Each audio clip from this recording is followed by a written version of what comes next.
اللہ سبحانہ و تعالی سے محبت کرنا کتنا بڑا عمل ہے۔ اگرچہ یہ محبت واجب ہے، لیکن مومن کے لیے یہ محبت باعث اطمینان ہے۔ دنیا کی زندگی کا اطمینان اللہ تعالیٰ کی محبت سے متعلق ہے۔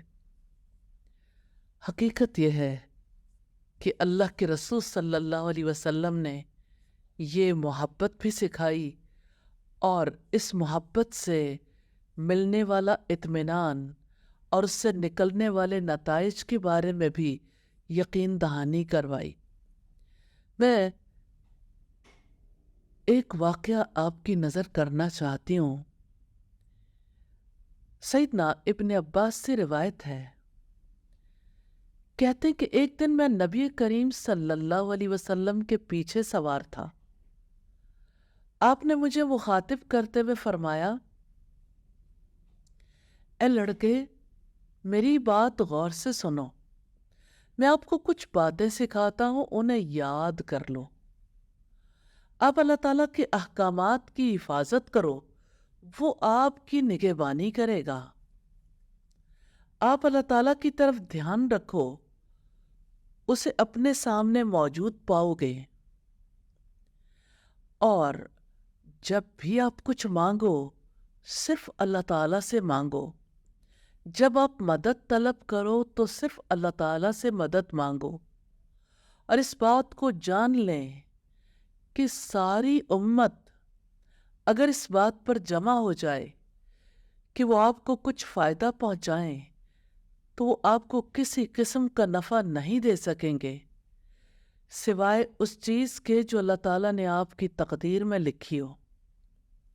اور اگر وہ سارے اس بات پر اکٹھے ہو جائیں کہ آپ کو کسی قسم کا نقصان پہنچائیں تو ایسا وہ ہرگز نہیں کر سکتے سوائے اس چیز کے جو اللہ تعالیٰ نے تمہارے خلاف تقدیر میں لکھ رکھی ہو۔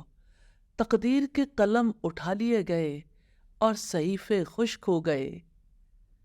اللہ تعالیٰ نے اپنے رسول کے توسط سے جو چیز انسانوں کو سکھائی، ان میں پہلی بات یہ ہے کہ بندے اور رب کا تعلق کیسا ہے۔ آپ اللہ تعالیٰ کے احکامات کی حفاظت کرو گے، وہ آپ کی نگہبانی کرے گا۔ جیسے نبی صلی اللہ علیہ وسلم کو خطرہ تھا تو اللہ تعالیٰ نے فرمایا، واللہ یعصمک من الناس، اللہ آپ کو لوگوں سے بچا لے گا۔ ابلیس انسان کے اندر یہ وسوسہ ڈالتا ہے، آپ بچو گے نہیں، اپوزٹ دا ونڈ نہ چلو، لوگ آپ سے چھوٹ جائیں گے، حالات خراب ہو جائیں گے۔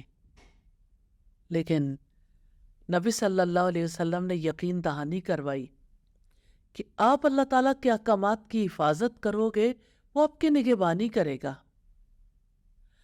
اور آپ اللہ تعالیٰ کی طرف دھیان رکھو گے، اسے اپنے سامنے پاؤ گے۔ یہ محبت کے طریقے، اللہ تعالیٰ کے احکامات کی حفاظت کرنا، اللہ تعالیٰ کا دھیان رکھنا، اللہ تعالیٰ سے مانگنا، اللہ تعالیٰ سے مدد طلب کرنا، یعنی ہر ایک چیز اللہ تعالیٰ کی ذات سے متعلق ہے۔ اور یہ یقین رکھنا کہ ساری دنیا کے لوگ مل جائیں نفع نہیں دے سکتے مگر جو تقدیر میں ہے، اور سارے نقصان پہنچانا چاہیں نہیں پہنچا سکتے مگر جو تقدیر میں ہے۔ کتنی بہترین تعلیم ہے،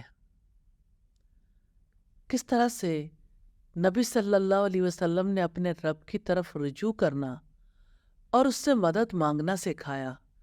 یہی چیز تو انسان کی مشکلات کو آسان کر دیتی ہے۔ یا اللہ، توفیق دینا کہ ہمیشہ آپ ہی پر توکل کریں، آپ ہی سے لو لگائیں، آپ ہی سے مدد چاہیں، آپ ہی کے ساتھ محبت بھرا تعلق قائم رکھیں۔ آمین ثم آمین۔